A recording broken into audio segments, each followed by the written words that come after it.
Bonjour, 5e épisode. Là, je les ai mis au sudoku, tu vois. Là, les gars, hein, faut trouver de 1 à 9. Hein, chaque ligne, chaque colonne, chaque carré. D'accord? Allez-y, il manque que 4 carrés, hein, quand même. Voilà, comme ça, on est tranquille. Alors, je vais pouvoir vous parler de la version troublante, hein, et je vais vous raconter aujourd'hui George Bush à l'école. Ah, vraiment, trop drôle. Sur une seule page, il y a au moins 5 ou 6 gags. Donc, il y a George Bush, président des États-Unis. Juste avant de rentrer dans l'école, on lui dit Monsieur le Président, il y a un avion qui a frappé une tour. Tu vois, hein, on l'a même pas prévenu qu'il était détourné depuis 32 minutes, hein, l'avion. Hein. Non, on lui dit juste il a frappé une tour. Bon, le président, il dit bon, ça peut arriver un avion qui frappe une tour. Admettons. Bon, ça se passe dans l'école. Et donc, 17 minutes plus tard, il y a un de ces gardes du corps, tu vois, qui est là. Et là, c'est marqué page 88. Hein, là, je te dis pas de conneries, je te dis carrément le truc.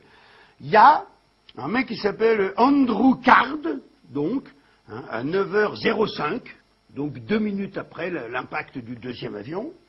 Et il lui chuchote à l'oreille, vous avez tous vu ces images, hein, il vient lui chuchoter à l'oreille, et il lui dit exactement, hein, 2 points, ouvrez les guillemets, un autre avion vient de percuter la seconde tour. Point.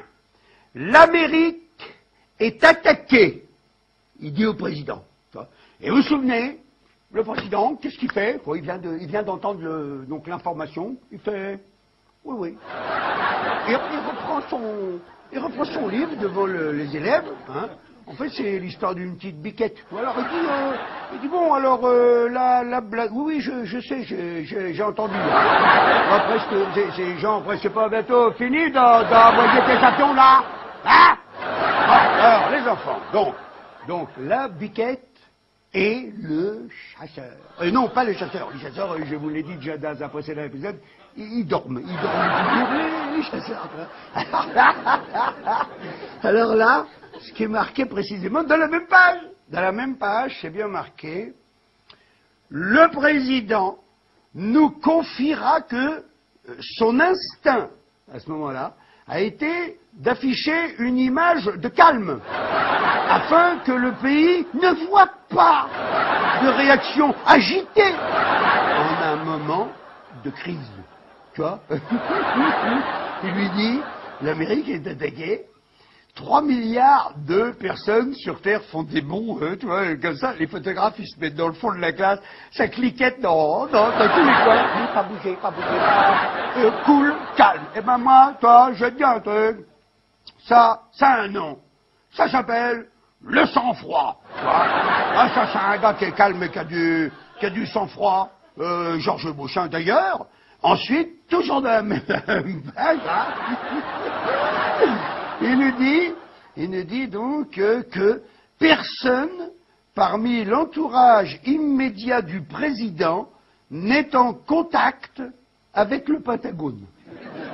Alors, ils ont dit, il y a quelqu'un qui est en contact avec le Pentagone, parce que là, on vient de se prendre 2 avions en pleine tête. On dit, bah non, moi, je ne l'ai pas tu là, toi, le truc, bah non. Non, on l'a pas. Faudra quand même qu'on en parle, hein, de ça, hein. Ghislaine, c'est quoi la semaine prochaine? Hein? Toi, parce qu'il faut absolument qu'on parle de cette affaire-là. Voilà, donc, le sang-froid, George Bush, à l'école. C'est drôle ou pas? Alors, vous avez trouvé? Vous avez trouvé? Mais non, putain, mais c'est le 1, là, par exemple, en haut. Là, oui, là, c'est le 1. Il manque d'aller. Ils sont cons, quand même, hein. Bon, allez, à la semaine prochaine pour le 6e épisode. Bye bye.